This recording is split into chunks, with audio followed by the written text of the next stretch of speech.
دلوں کو جوڑنے، سچ کو ابھارنے اور امت کو جگانے کا پیغام۔ Aqsa T V.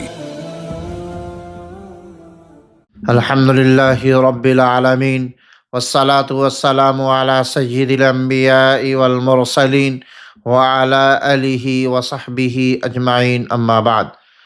معزز ناظرین کرام، آج ہم ایک ایسے موضوع پر گفتگو کرنے جا رہے ہیں جو ہماری روزمرہ زندگی سے جڑا ہوا ہے، جس کا تعلق بازار، دکان، کاروبار، لین دین اور معاشرت سے ہے، اور وہ ہے خرید و فروخت کے حقوق۔ اسلام صرف نماز، روزہ اور حج کا نام نہیں، بلکہ اسلام ایک مکمل ضابطۂ حیات ہے جو عبادت سے لے کر تجارت تک، گھر سے لے کے بازار تک، ہر جگہ ہمیں حقوق و فرائض سکھاتا ہے۔ قرآن کریم میں اللہ تعالیٰ ارشاد فرماتے ہیں، وَحَلَّ اللَّهُ الْبَيْعَ وَحَرَّمَ الرِّبَا، اللہ نے تجارت کو حلال کیا اور سود کو حرام کیا۔ یہ آیت اس بات کا واضح اعلان ہے کہ تجارت بذات خود عبادت بن سکتی ہے اگر وہ حلال طریقے سے حقوق کے ساتھ کی جائے۔ نبی کریم صلی اللہ علیہ وسلم خود بھی تاجر تھے، اور آپ صلی اللہ علیہ وسلم کی تجارت سچائی، دیانت اور امانت کی مثال تھی۔ اسلامی تجارت 3 بنیادی ستونوں پر قائم ہے: سچائی، دیانت داری، عدل و انصاف۔ جب یہ 3 چیزیں تجارت سے نکل جائے تو وہ تجارت گناہ بن جاتی ہے۔ بیچنے والوں کے حقوق اور ذمہ داریاں یہ ہے کہ سچ بولنا۔ نبی کریم صلی اللہ علیہ وسلم نے فرمایا، سچ بولنے والا اور امانت دار تاجر قیامت کے دن انبیاء، صدیقین اور شہداء کے ساتھ ہوگا۔ بیچنے والا اگر مال میں عیب ہے تو چھپائے نہیں، صاف صاف بتائے۔ ناپ تول میں کمی نہ کرنا۔ قرآن میں سخت وعید آئی ہے، ویل للمطففین، تباہی ہے ناپ تول میں کمی کرنے والوں کے لیے۔ کم ناپنا، کم تولنا صرف دھوکہ نہیں بلکہ اللہ سے جنگ ہے۔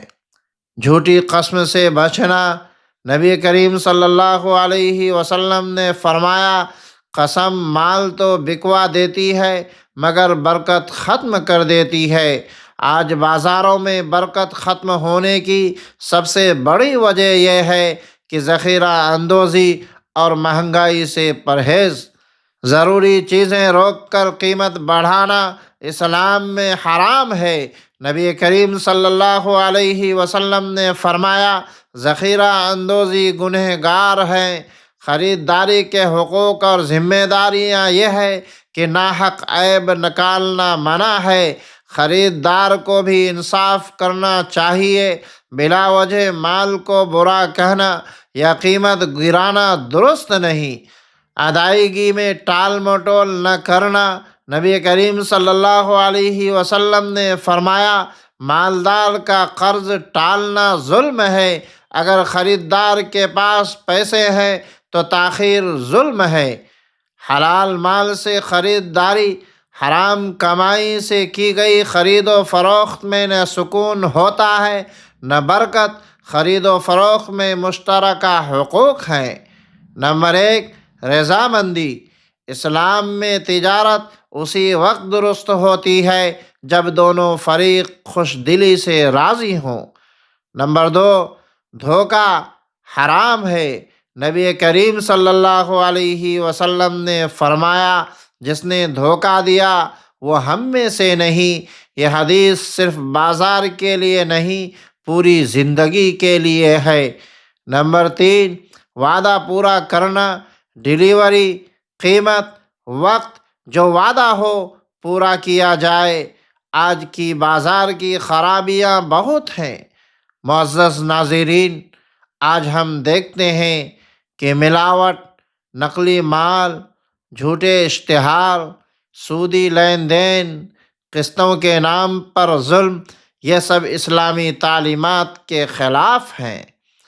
اسلامی تجارت کے فائدے ہیں، اللہ کی مدد شامل ہوتی ہے، رزق میں برکت آتی ہے، دل کو سکون ملتا ہے، دعائیں قبول ہوتی ہے، معاشرہ صاف اور پرامن بنتا ہے۔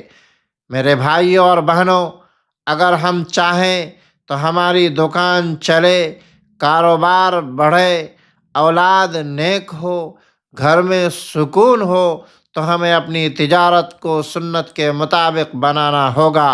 یا اللہ ہمیں حلال کمانے کی توفیق عطا فرما، ہماری تجارت میں سچائی اور برکت عطا فرما، ہمیں دھوکہ، ملاوٹ اور حرام سے بچا، اور ہمیں نبی کریم صلی اللہ علیہ وسلم کے طریقے پر چلنے والا بنا۔